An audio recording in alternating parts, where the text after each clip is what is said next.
नमस्कार दोस्तों, भगवान भोलेनाथ की कृपा आप सभी पर सदा यूं ही बनी रहे। दोस्तों, मासिक शिवरात्रि के दिन भगवान भोलेनाथ की पूजा भक्तजन बड़े ही भक्ति भाव विधि पूर्वक से करते हैं।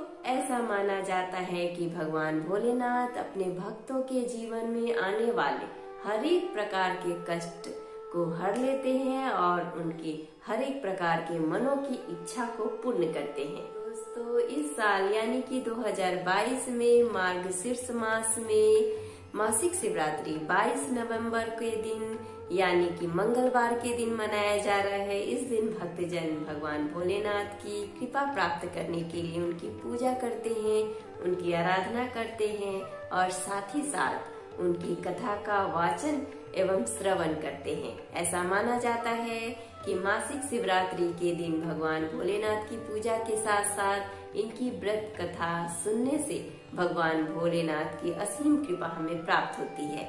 ऐसे में दोस्तों, आज के वीडियो में हम मासिक शिवरात्रि के शुभ उपलक्ष्य पर मासिक शिवरात्रि व्रत कथा सुनेंगे, साथ ही साथ मासिक शिवरात्रि की पूजा विधि और इसके महत्व के बारे में जानेंगे।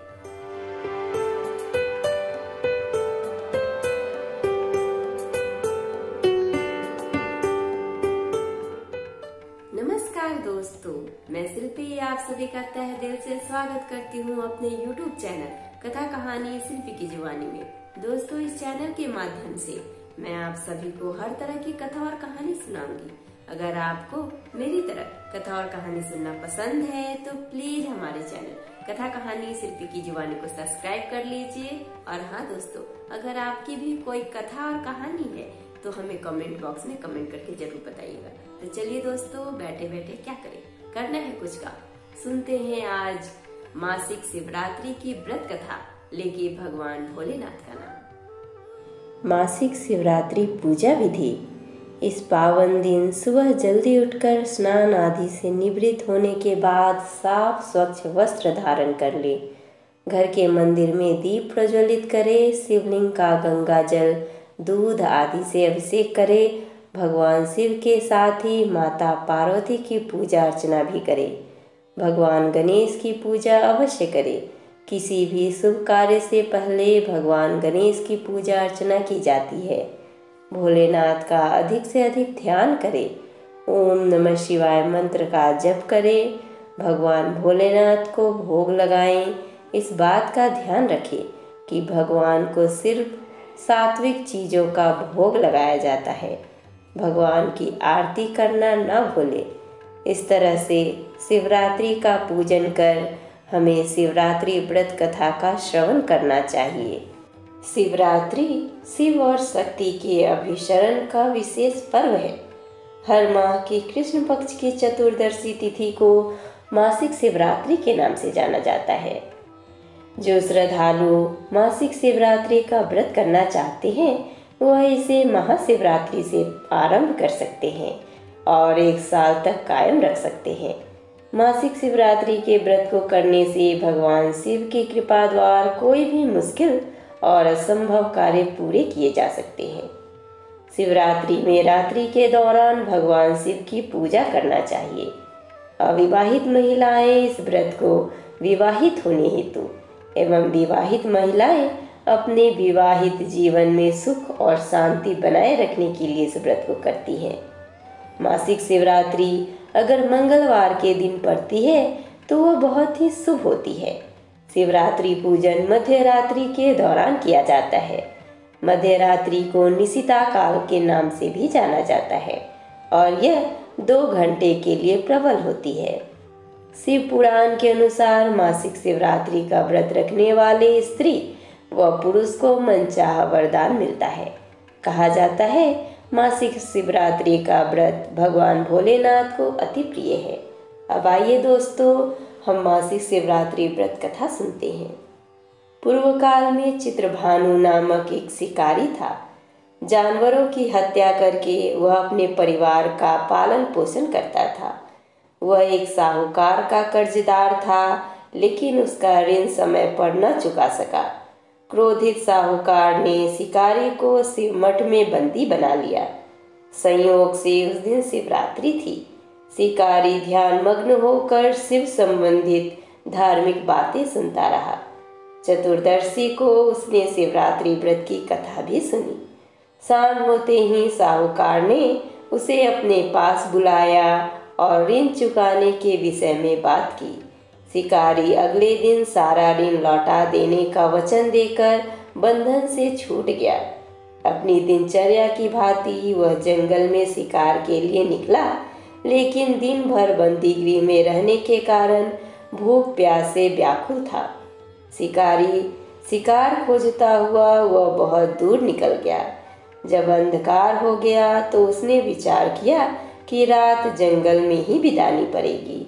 वह वन एक तालाब के किनारे एक बेल के पेड़ पर चढ़कर रात बीतने का इंतजार करने लगा। बिल्व वृक्ष के नीचे शिवलिंग था जो बिल्व पत्रों से ढका हुआ था। शिकारी को उसका पता न चला।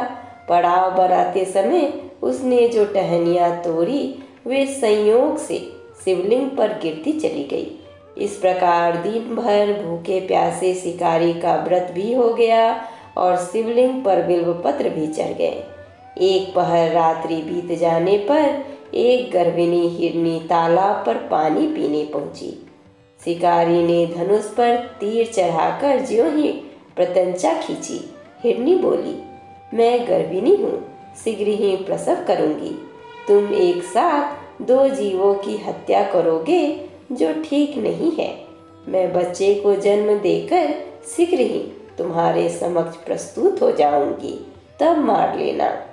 शिकारी ने प्रत्यंचा ढीली कर दी और हिरनी जंगल की झाड़ियों में लुप्त हो गई।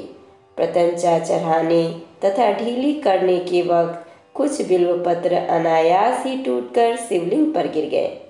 इस प्रकार उसने अनजाने में ही प्रथम प्रहर की पूजन भी संपन्न हो गई। कुछ ही देर बाद एक और हिरनी उधर से निकली। शिकारी की प्रसन्नता का ठिकाना न रहा। समीप आने पर उसने धनुष पर बाण चढ़ाया। तब उसे देख हिरनी ने विनम्रता पूर्वक निवेदन किया, हे शिकारी, मैं थोड़ी देर पहले ऋतु से निवृत्त हुई हूँ। कामातुर विरहिणी हूँ, अपने प्रिय की खोज में भटक रही हूँ। मैं अपने पति से मिलकर शीघ्र ही तुम्हारे पास आ जाऊंगी। शिकारी ने उसे भी जाने दिया। 2 बार शिकार को खोकर उसका माथा ठनका। वह चिंता में पड़ गया। रात्रि का आखिरी पहर बीत रहा था। इस बार भी धनुष से लगकर कुछ बेलपत्र शिवलिंग पर जा गिरे तथा दूसरे प्रहर की पूजन भी संपन्न हो गई। तभी एक अन्य हिरनी अपने बच्चों के साथ उधर से निकली। शिकारी के लिए यह स्वर्णिम अवसर था। उसने धनुष पर तीर चढ़ाने में देर नहीं लगाई। वह तीर छोड़ने ही वाला था कि हिरनी बोली, हे शिकारी, मैं इन बच्चों को इनके पिता के हवाले करके लौट आऊंगी। इस समय मुझे मत मारो। शिकारी हंसा और बोला, सामने आए शिकार को छोड़ दूं? मैं ऐसा मूर्ख नहीं। इससे पहले मैं 2 बार अपना शिकार खो चुका हूँ। मेरे बच्चे भूख प्यास से व्यग्र हो रहे होंगे। उत्तर में हिरनी ने फिर कहा, जैसे तुम्हें अपने बच्चे की ममता सता रही है, ठीक वैसे ही मुझे भी। हे शिकारी, मेरा विश्वास करो, मैं इन्हें इनके पिता के पास छोड़कर तुरंत लौटने की प्रतिज्ञा करती हूँ। हिरनी का दुख भरा स्वर सुनकर शिकारी को उस पर दया आ गई। उसने उस मृगी को भी जाने दिया। शिकारी के अभाव में तथा भूख प्यास से व्याकुल शिकारी अनजाने में ही बेल वृक्ष पर बैठा बेलपत्र तोड़ तोड़ कर नीचे फेंकता जा रहा था। पौ फटने को हुई तो एक हिष्ट पुष्ट मृग उसी रास्ते पर आया। शिकारी ने सोच लिया कि इसका शिकार वह अवश्य करेगा। शिकारी की तनी प्रत्यंचा देखकर मृग विनती स्वर में बोला, हे शिकारी, यदि तुमने मुझसे पूर्व आने वाली 3 मृगियों तथा छोटे छोटे बच्चे को मार डाला है तो मुझे भी मारने में विलंब न करो, ताकि मुझे उनके वियोग में एक क्षण भी दुख न सहना पड़े। मैं उन हिरनियों का पति हूँ। यदि तुमने उन्हें जीवन दान दिया है तो मुझे भी कुछ क्षण का जीवन देने की कृपा करो। मैं उनसे मिलकर तुम्हारे समक्ष उपस्थित हो जाऊंगा। मृग की बात सुनते ही शिकारी के सामने पूरी रात का घटना चक्र घूम गया। उसने सारी कथा मृग को सुना दी। तब मृग ने कहा, मेरी तीनों पत्नियों जिस प्रकार प्रतिज्ञाबद्ध होकर गई हैं, मेरी मृत्यु से अपने धर्म का पालन नहीं कर पाएंगी। अतः जैसे तुमने उन्हें विश्वास पात्र मानकर छोड़ा है, वैसे ही मुझे भी जाने दो। मैं उन सबके साथ तुम्हारे सामने शीघ्र ही उपस्थित होता हूँ। शिकारी ने उसे भी जाने दिया। इस प्रकार सुबह हो आई। उपवास, रात्रि जागरण तथा शिवलिंग पर बेलपत्र चढ़ाने से अनजाने में ही ऊपर शिवरात्रि की पूजा पूर्ण हो गई। पर अनजाने में ही हुई पूजन का परिणाम उसे तत्काल मिला। शिकारी का हिंसक हृदय निर्मल हो गया। उसमें भगवत शक्ति का वास हो गया। थोड़ी ही देर बाद वह मृग सपरिवार शिकारी के समक्ष उपस्थित हो गया ताकि वह उनका शिकार कर सके। किंतु जंगली पशुओं की ऐसी सत्यता, सात्विकता एवं सामूहिक प्रेम भावना देखकर शिकारी को बड़ी ग्लानि हुई। उसने मृग परिवार को जीवन दान दे दिया। अनजाने में शिवरात्रि के व्रत का पालन करने पर भी शिकारी को मोक्ष की प्राप्ति हुई। जब मृत्यु काल में यमदूत उसके जीव को ले जाने आए तो शिवगणों ने उन्हें वापस भेज दिया तथा शिकारी को शिवलोक ले गए।